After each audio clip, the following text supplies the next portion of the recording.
In the ClassViewConnect component of the AutoScholar Advisor, let's look at the Learning Pathways feature and the Course Metadata feature. So in Learning Pathways, we can see that appears under our list of accordion sections. So in Learning Pathways, we can see the interface has two areas. So in this left area is your control setup, and on the right are the results.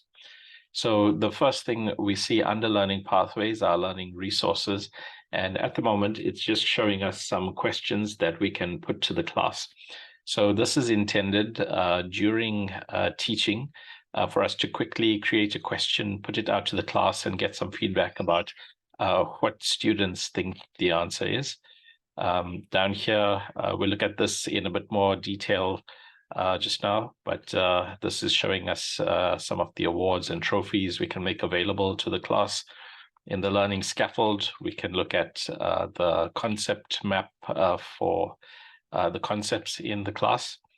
And in the metadata, we can specify some of the metadata for the course. So things like the course credits and the prerequisites and so on can be edited here. So let's go back to learning resources. So we can see this is for creating a basic multiple choice question. And when we create this question using this form here, which we'll do just now, when we create this question, it will appear in the student's profile. So the students taking this class, when they log in, they'll see this question and they can make a selection here and submit that answer. And we can then imagine in class while teaching, you can just keep clicking update counts, and it will show how the various students have chosen the frequency with which they've chosen these options. So to create a question, we just go here to title. So we give a title to our question here. So let's just make a very simple one. So which number is the biggest? And we won't put in any body text. Now, to create the options that appear here, it says use a double semicolon to separate. So let's do that. Let's say the first option is 1, then we use double semicolon, and then 2, double semicolon, 3, double semicolon, 4. And yes, we do want to randomize the options, and that's all we need to do now to create a question. So we can just say here plus, and we can see that appears on our list. And we can see it's got the options as we expect and everything. It does say undefined here because that's just reminding us we haven't defined any subtext here. So if you look at the other one, that has a bit of subtext here. So anyway, that's how we can create a question like this. In the beginning, it says NANS because obviously no one's answered this as yet. If we go ahead and answer this, and then we say update counts here, you can see that's what we have there. So again, this will appear on the student's profile. So during the lecture, you can go ahead, quickly create the question, or you could have it created beforehand and then just say to the class, log in, submit your answer, and then see what they've chosen there. So that's a simple question we can create. Then these are badges we can make available to our students. So these virtual awards are taken quite seriously because they attach to the student's profile and they use them in their CVs and things like that. So we can define a badge and explain a bit about what it's for. And we can choose one of the icons, we can choose the color. So we can basically set how the thing looks, and we can allocate a value to that. And that's, of course, if we want to use it for extra credit and things like that. This part, data address, that is when we want to award these badges automatically. And so, for instance, if we say we want the student with the highest, and if it's class mark, then we might say here class mark. So you can get a sense of the various pieces of user data available here. So you can use this to review what type of data there is about our students. And then you can use that to specify what your data address is. By the way, if you have nested attributes like this, so here we could have chosen just attendance, for instance. But what if we wanted to base our award on test mark 1? So if we wanted to be quite specific, then we would say assessment results dot test mark 1 or TM1. So that's how you specify what attributes you want to use in your evaluation. And so at the moment, it's just left on a simpler, just a single attribute, and whether you want a high or low, and if it is more than, then you can specify how much more, not how much more, more than what, you can specify that here. And obviously, if it's just highest, then this doesn't matter. It will just look among all the students for the highest value or the lowest value, depending on what we've chosen. So that's how we can create our awards. So we can add that to the list. They are predefined. These three are predefined. So if we load basic, it will load those up. And so that's how we can specify awards there for our students. Okay. Then the other thing we can do is define the concepts that are at play in this class. So to do this, and you see I've got some preloaded here, but let's say we add a new one. So let's say we just add another concept here, heat transfer. And let's put this in style 3, and let's add that, and that appears there. So yeah, you can move these things around, and it won't save where you've left it, but for just viewing it now, you can drag things around there. So we've created, that's how we create a node. And by the way, if you click on any node, then it will highlight that node, it will select that node. And so you can update the labeling, you can update the name of that node. Yeah, you can update here, or you can delete the node, or you can add a new node. So anyway, we've added a new node here. So that's just to edit the concepts in our concept scaffold. Then, of course, we also have to relate the concepts to each other. So if we wanted to say heat transfer, well, it doesn't make too much. Let's say heat transfer points to reaction engineering. So we want to go from heat transfer to reaction engineering. And if we just add that, then we can see that's pointing there now. So typically, we would use the convention that the more fundamental concept points towards the more applied concept.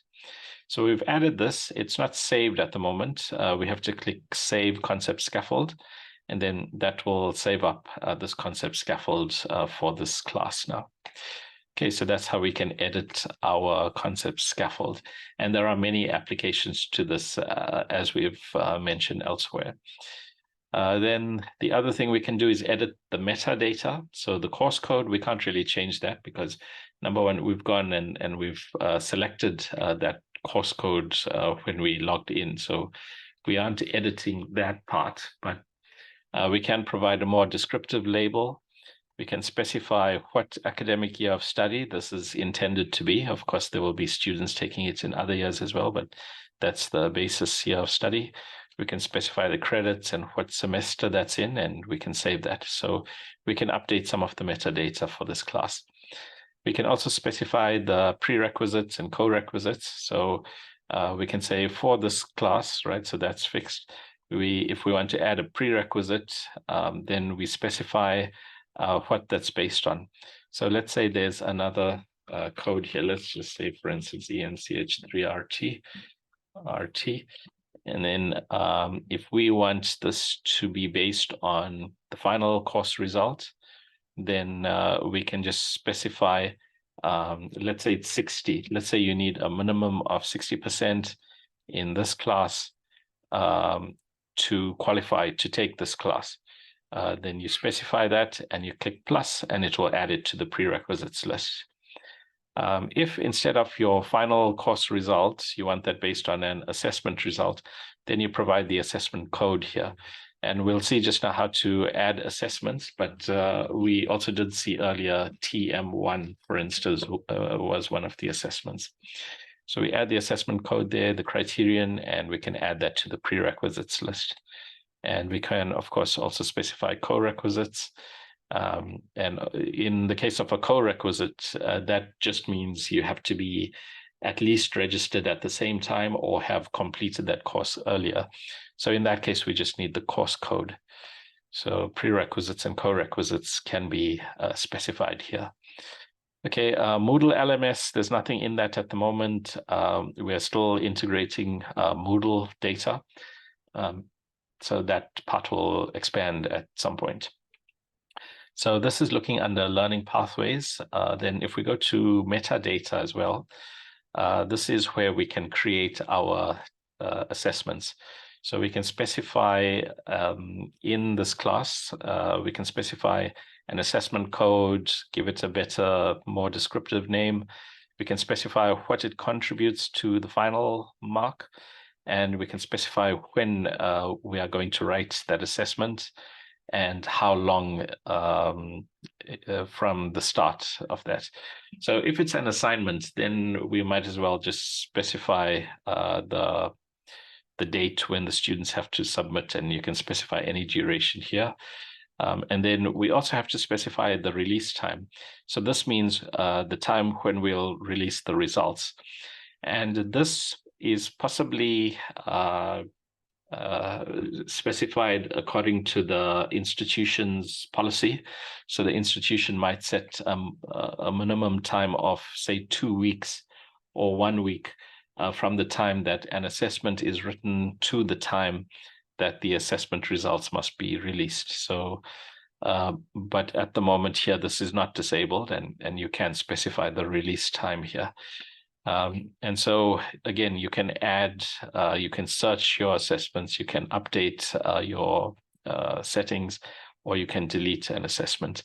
So here we specify the metadata for our assessments. So that happened to be open there, but by default, it would normally be on set class events. So here's where we can specify our class events. You can see there's one event on this date. By the way, you saw when we started, it was a little messed up here. So there is a little bug where the initial load doesn't show the calendar like this. Let's just try and get that back. I think if we just, no. But if you don't see a view like this, just click left and right here, and it should restore to this view. So that's just a little bug that you can quickly, you might just have to juggle it by clicking left and right, and then it will present the calendar correctly. So you can add an event here, you can label the event. So let's just put in for study time, and let's specify this. Let's say that starts at 9 o'clock and goes on till 10 o'clock. And you can see a pin here, which we'll explain just now. And then let's just change the style for that and click add. So we can see that's appeared here in the calendar. And so the concept here is that when we've created an event, and we attend the event. So let's say we are teaching at this event, we are giving the lecture. Then at some point in the lecture, we announce to the class, okay, I'm going to open registration now. And you see down here, open registration. So if I click on that, you can see registration is open, and there's a countdown here. And then so we've opened for registration, and then we announce to the class, this is the PIN. So the class doesn't generally have this PIN initially.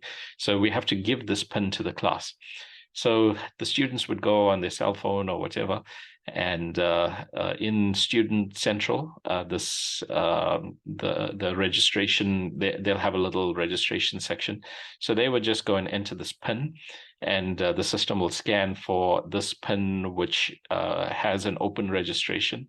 And once it finds that, and the student has entered the PIN, then it will mark them as present at this event. So that's how we do registration. So obviously it's PIN-based a little bit for security reasons.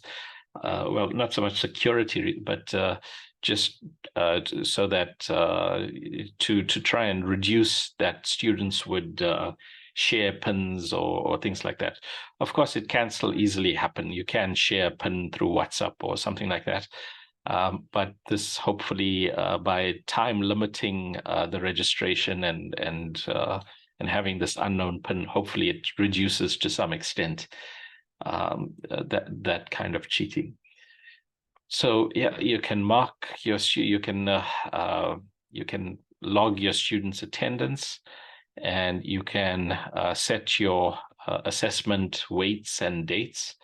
And in your learning pathways, you can set your learning resources and set your awards and trophies. You can share with the students the concept scaffolding and specify other metadata.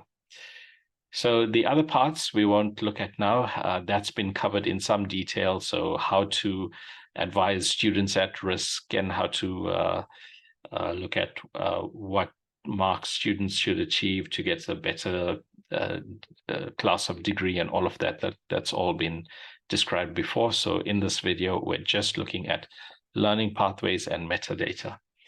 Thanks for listening.